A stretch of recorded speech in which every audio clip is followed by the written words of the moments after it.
চলে আসলাম সেকেন্ড পার্টে। তো ফার্স্ট পার্ট হয়ে যাওয়ার পরে এইখান থেকে চালু করলাম। তো এইখান থেকে শেষ করেছিলাম। এই যে ঘোড়াটা দেখা যাচ্ছে, ঘোড়াতে সবাই অনেক ফটো তুলছিল। আর সেই দিনটা ছিল 15 আগস্ট।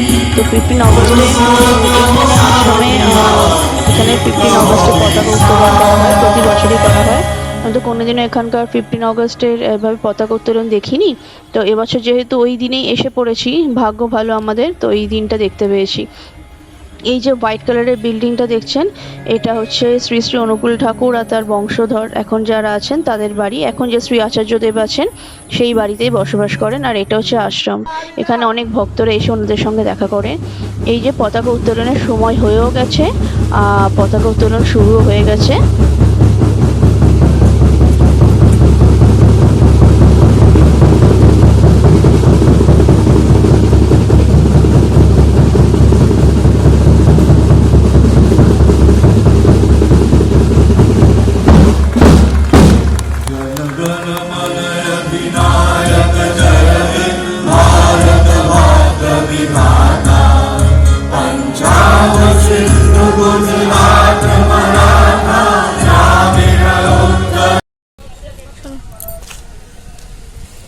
তো আমরা এখন যাচ্ছি ভোগ খেতে, সাইট সিন দেখতে বেরোবো এখন। আর সকালবেলা ঘুম থেকে উঠে তাড়াতাড়ি প্রার্থনা শুনে আমরা একটু মন্দিরের ভোগ খেয়ে সঙ্গে সঙ্গে সাইট সিন দেখতে বেরোবো, একটা গাড়ি ভাড়া করব। এবার এই যে দেখতে পাচ্ছেন ভোগের বিল্ডিং, তাড়াতাড়ি করে একটু ভোগ খেয়েই বেরিয়ে যাবো। আজকে রাতে ট্রেন ধরেই বাড়ি ফিরে যাব।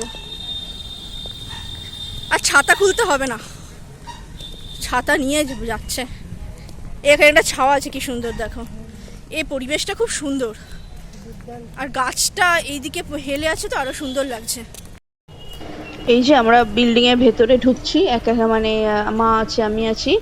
তো এই বিল্ডিং দিয়ে ঢুকে সিঁড়ি দিয়ে আছে, তারপর ওখান দিয়ে গেলাম। এবার দেখতে দেখতে আমরা একটা গাড়ি ভাড়া করে সাইট সিন দেখতে বেরিয়ে পড়লাম। ত্রিকুট পাহাড়ের অনেকটা কাছাকাছি এসে গেছি। অটো করে যাওয়ার সময় পাহাড়ের একটু একটু অংশ দেখা যাচ্ছিল, আবার মাঝে মাঝে ঢেকেও যাচ্ছিল। এই যে আমরা বলতে বলতে এসে গেছি পাহাড়ে। এই যে জায়গাটা দেখতে পাচ্ছেন, এটা কিন্তু পাহাড়ের বেশ খানিকটা ওপরে। আমরা পাথর বেয়ে বেয়ে পাহাড়ের অনেকটা ওপরে উঠে গেছিলাম। এটা পাহাড়ের বেশ খানিকটা ওপরে, পুরো পাহাড়টা ওঠার আমার ক্ষমতা হয়নি। তো বেশ অনেকটা পাহাড়ে উঠে গেছিলাম। খুব কষ্ট হয়েছে সিঁড়ি বেয়ে, এই পাথরগুলো বেয়ে বেয়ে পাহাড়ের ওপর উঠতে। ওপর থেকে যখন নিচটা দেখছিলাম বেশ ভালো লাগছিল। তারপরে আমরা আস্তে আস্তে রওনা হলাম তপবনের দিকে। এই ত্রিকুট পাহাড়টা ভিডিও করতে করতে আমরা বিদায় জানাচ্ছি। এবার তপবনের উদ্দেশ্যে যাব। তপবনে এই সেম জিনিস ছিল, এই জন্য আলাদা করে ভিডিও করতে পারিনি। মানে পুরোটা নিজের চোখে উপভোগ করেছি।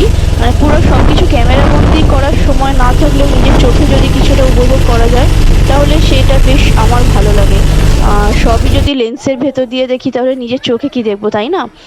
দেখতে দেখতে চলে এলাম নলক্ষা মন্দির। এই মন্দিরটাও ভীষণ ভীষণ সুন্দর, অপূর্ব কারিকার্য করা হয়েছে। এইটাই মনে হচ্ছে আমাদের শেষ স্পট, নাকি এর আরও হয়তো কোনো সাইট সিন আছে। তো যাই হোক, এটা আমাদের ভীষণ ভালো লেগেছে। আর এইটা হচ্ছে, হ্যাঁ, তপবন। এইটা হচ্ছে তপবন। এই তপবন থেকে আপনাদের ত্রিকুট পাহাড়টা দেখা যাচ্ছে, মানে এইখান থেকে ওই ত্রিকুট পাহাড়টা দেখা যাচ্ছে যে পাহাড়ে আমরা উঠেছিলাম। এই যে দেখতে পাচ্ছেন, হ্যাঁ হ্যাঁ, এই যে দূর থেকে ওই পাহাড়টা দেখা যাচ্ছে। আমরা এইদিকে আর ওইদিকে পাহাড়, মানে পুরো ভিউটা জাস্ট এক কথায় অপূর্ব।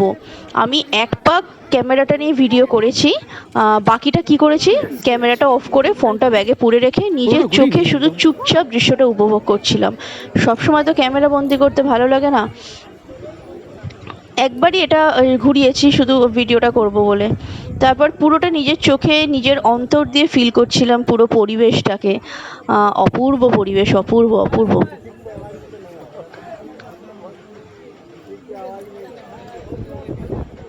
আর ওপরে যখন বসেছিলাম এত হাওয়া দিচ্ছিল, নিচে নামতে ইচ্ছা করছিল না।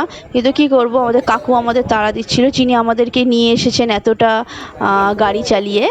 উনি বলছিলেন চলুন না, দেরি হয়ে যাচ্ছে, ওই জন্য উনি ফোন করছিলেন বলে আমরা চলে এলাম। কিন্তু বিশ্বাস করুন, নামতে ইচ্ছা করছিল না।